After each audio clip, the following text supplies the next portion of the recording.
Hey, fencing family, welcome back for another deep dive. Today, we're going to be talking about becoming a fencing referee. Cool. And we're going to be looking at a couple different sources. We've got some CRI materials Yes. and a study guide from them. Mm-hmm. And we're going to kind of go through like what it takes to become a referee and Yeah. why you might want to become one. I think that's a great place to start because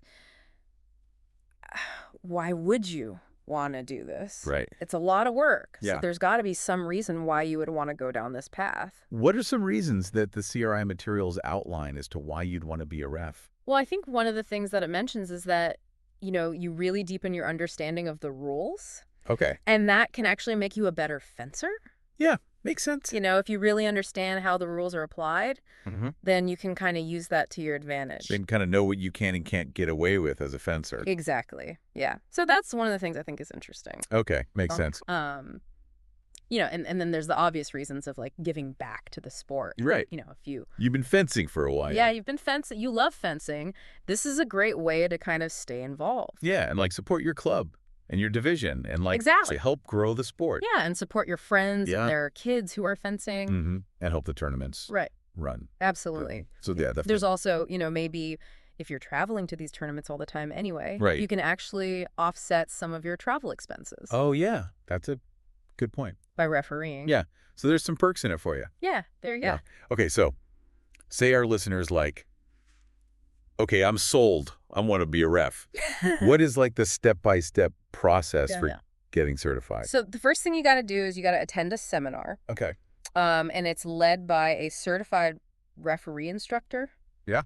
Or a CRI. Sure. And this is where you get like all the basics, Oh, all the fundamentals, the rules, procedures, everything you need to know to get started. that's like a deep dive. It is a deep dive. And we have an example of one of those in the CRI materials document, Mm-hmm. if you're interested in seeing what it looks like. Perfect. And then once you've kind of got that base knowledge, you're going to need to prove it. Okay, And that means taking an online exam. gotcha.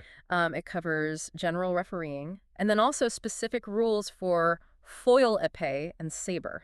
Oh, wow. So you got to know. So it's all encompassing. It's everything all in one. Wow. But don't worry, there's a study guide Oh, good. to help you prepare. Okay. And then you need a USA fencing membership Okay. before you can even take the exam. That makes sense. So, Especially with background checks and all that. yeah, USA fencing is serious about safety and integrity. Good. And then finally, there's the practical exam. Oh, so this is where you actually have to ref. This is where you ref bouts and you get observed. They're going to see if you can actually apply all that knowledge Gotcha. that you supposedly learned. So it's not just like a paper test. Right. You got to be able to do it. You got to show them you can do it. Exactly. Awesome. Okay. And then so you've done all that. You're certified. You've jumped through all the hoops. You did it. What are like the main responsibilities of a ref once you're actually out there? Okay. Because it's more than just calling touches, right? It's so much more. Yeah. A fencing referee is like an arbiter, a facilitator, and a guardian of safety all rolled into one. So really, like making sure that the environment is fair and safe Exact. for the fencers. She said it perfectly. So checking equipment before bouts, Yes. making sure people aren't doing anything dangerous, obviously enforcing the Yeah. rules, calling touches and stuff, Yeah. but like also this whole safety aspect. Oh, yeah. You were literally entrusted with the well-being of the athletes. Wow. Yeah, that's a big responsibility. It is. And beyond that, there's also the, Code of ethics. yes, the code of ethics, which we'll talk about in a little bit, but that's also Okay. like another responsibility. It is like the guiding principles Yeah. for every single fencing referee. So it's like integrity. Yeah, competence, responsibility, Yeah. treating everyone with dignity. So it's making sure that the sport is conducted Yeah. with like honor and fairness. Exactly. Sounds like a lot to live up to. It is, but it's also what makes fencing so special. Yeah, it's what sets it apart from just any other competition. I agree with you. Okay, so let's say now we've fast forwarded a little bit. You've gotten certified. You understand your responsibilities. Mhm. You're ready to go out there on the strip. You're ready. What are some tips for excelling as a referee Right. based on your experience Mm-hmm. and the CRI materials? Yeah, so the CRI materials and study guide really, really emphasize knowing your rules. Okay, Like, that's the number one thing. that makes sense. It sounds obvious, but it's like anything else. The more you practice, the better you'll be. Yeah. So the more bouts you referee, the Right. better you'll be able to like recognize actions. Apply the rules, make those split-second calls. The more you see it, the better you'll be at doing it. Exactly, and you'll be more confident. Yeah, that's a good point. Yeah. What about, like, observing other more experienced refs? Yes. Like, is that something that is encouraged? That is absolutely encouraged. Okay. Like watching high-level referees at competitions Uh-huh. is like attending a master class. Oh, wow. Analyze their calls, their positioning, Um, how they manage the flow of the bouts. It's like shadowing in any other It is. You testing. pick up so much just by watching. Yeah, that's true. And then finding a mentor Okay. can make a worldy difference. Like a more experienced ref. Yes, someone who can guide you, support you, answer your questions, give you feedback. It's like having a coach, but for reffing. Exactly. It's a coach for reffing. I like that. And then don't underestimate the power of like partnering up with a more experienced ref during bouts. Like you can get feedback in real time. You can adjust your approach and learn from their expertise. That's awesome. Yeah. So it's really hands-on. It's very hands-on experience. But even with all that practice and mentorship, Right. you've got to stay up to date on the rules. Right, because they can change. change, right? Yeah, interpretations can evolve, and you got to be on top of it. It's a lifelong learning process. It's like anything else. But the good news is USA Fencing website is a fantastic resource for this. They have all the latest updates and interpretations. Okay, that's good to know. Speaking of the rules, let's get into some of those fascinating scenarios that the study guide talks about. Are you ready for this? Yeah. Okay. Imagine a fencer strategically covering their target, trying to be sneaky. Wait, that seems unfair. It does seem unfair. How can you even spart that? Well, that's where experience and deep understanding of the rules comes in. Okay. So like in foil, for example, covering the target with your hand or arm is a penalty. Okay. So a good referee is going to recognize that, annul the touch, and issue a card. So it's like you're looking for those subtle Yeah. clues of people bending the rules. You are like a detective on the strip. Yeah.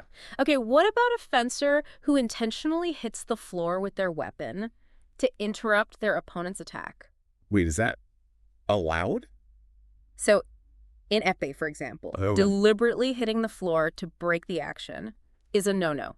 Okay. It's considered dishonest fencing. So it's not just about the action, it's about the intent. It's about the intent Gotcha. behind it. Okay. Another scenario, a fencer who keeps making excessive equipment adjustments to delay the bout. Oh, that's got to be frustrating. That is frustrating. The opponent. Yeah. So you can get a yellow card. I can get a yellow card for that. For delaying. Yes. Okay. It's all about recognizing those patterns Right. and understanding when a fencer is pushing those boundaries. Okay. Here's one that often causes a lot of confusion.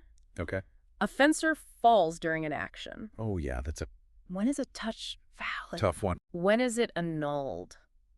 I feel like it depends on how the fall happened. It does depend. Fine. So if a fencer like throws themselves off balance to avoid a touch and then scores, that touch is going to be annulled. Okay.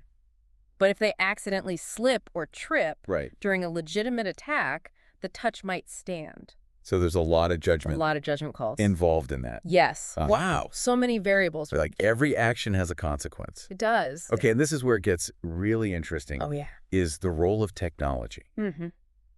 Specifically video replay. Yes. Because video replay has really revolutionized a lot of sports. And fencing Absolutely. is no exception. It's like you have a superpower.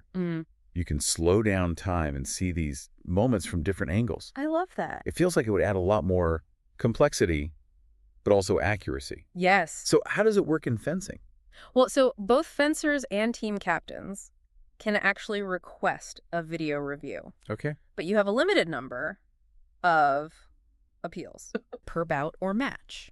So you can't just challenge everything. No, you can't just challenge everything. Okay, that makes sense. You got to be strategic about it. Okay. What are some of the things that people might ask for a video review for? Yeah. So double touches. Okay. If it's unclear who hit first, they can slow down the action. Right. Especially in Saber, Especially in Saber. where everything's so fast. Yeah. Okay. You can also use it to review penalties. Oh, okay. Like covering the target, crossing the boundary. And for the final touch in a tied bout, the referee must use video replay. So it's like a tiebreaker. It is a tiebreaker. But by using technology, are we diminishing the role of the ref? No, I don't think so. Okay. I think video replay is a tool. It's like another set of eyes Yeah. giving you more information. And in the end, the referee still makes a final decision. Okay. They're interpreting that footage. So it's a collaborative process. Yeah. So it's not just about knowing the rules anymore. Right. You have to be tech savvy. You got to be tech savvy. Okay. So refs are having to evolve too. Exactly. So who knows what the future holds? Who knows? Maybe AI refs someday. Maybe. But for now, video replay seems to be a good balance. I agree. Okay, awesome. Well, we've covered a lot of ground today. Yeah. We've talked about why you'd want to become a ref, Yeah. what the certification process is like, Oh. what your responsibilities are on and off the strip, the nuances of the rules, the impact of technology. It's clear that fencing refereeing is very challenging, It is. but also incredibly rewarding. It takes dedication, It does. a thirst for knowledge, and a deep respect for the sport. You got it. And for those of you who are ready to take the plunge, there's actually an online clinic with CRI Meta El Bakri Oh, cool. coming up for all three weapons. Check out askfred.com for more info. Yeah. It's a great opportunity to learn from a renowned expert and kind of kickstart your refereeing journey. Yeah. So that's it for our deep dive into the world of becoming a fencing referee. We hope you found it insightful and maybe even inspiring. And remember, whether you're a fencer, a coach, or a fan, understanding the ins and outs of refereeing really deepens your appreciation for this sport. Keep those blades sharp, fencing family, and we'll see you on the strip.